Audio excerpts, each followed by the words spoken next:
আসসালামু আলাইকুম।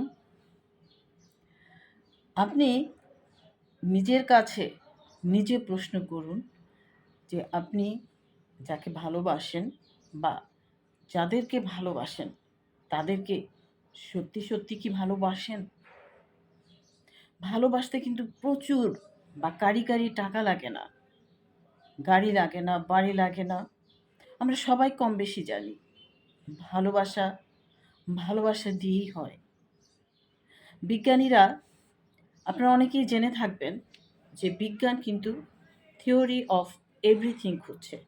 একটা তত্ত্ব খুঁজছে যে সেই তত্ত্ব দিয়ে বা সেই থিওরি দিয়ে সব কিছুকে, এই মহাবিশ্বের সব কিছুকে ব্যাখ্যা করা যাবে। কিন্তু এখন পর্যন্ত কিন্তু বিজ্ঞানীরা সেটা পাননি। কিন্তু একটা জিনিস কিন্তু আমার মনে হয় আমরা পেয়ে গেছি। সেটা হচ্ছে আইনস্টাইনের E is equal to mc²। সেটা হচ্ছে, আমি সংক্ষেপে বলি যে ভালোবাসার শক্তি দিয়ে আপনি ভালোবাসার মানুষকে তৈরি করতে পারবেন। আবার ভালোবাসার মানুষকে দিয়ে কিন্তু আপনি ভালোবাসার শক্তিকে তৈরি করতে পারবেন।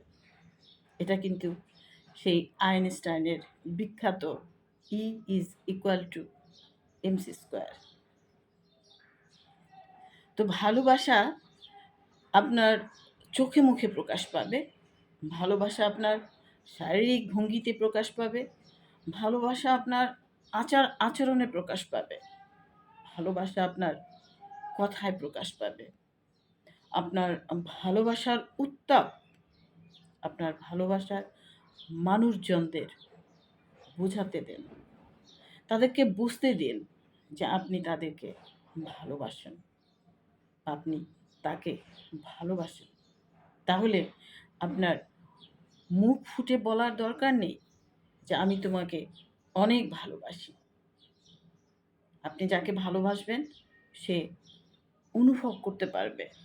আপনি ভালোবাসার উত্তাপ দিয়ে তাকে বুঝিয়ে দিন আপনি তাকে ভালোবাসুন। আসুন আমরা সবাই সবাইকে অনেক বেশি ভালোবাসি। কারণ এখন আমরা একটু আশেপাশের দিকে নজর দিলে দেখতে পাই যে আমাদের মধ্যে কেমন একটা ভালোবাসার হাহাকার। এখান থেকে কিন্তু আমরা ইচ্ছা করলেই বের হয়ে আসতে পারি। শুধু সেই ভালোবাসা দিয়ে, বিশ্বাস দিয়ে, যত্ন দিয়ে। আমরা ইচ্ছা করলে অনেক বেশি টাকা পয়সা ছাড়াও একজন আরেকজনকে মধুর সম্পর্ক তৈরি করতে পারি।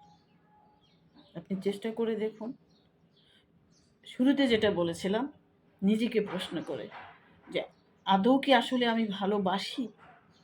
ভালোবাসতে পেরেছি? বা ভালোবাসা কি সেটা কি জানতে পেরেছি কিনা? চেষ্টা করুন। প্লিজ ভালো থাকবেন।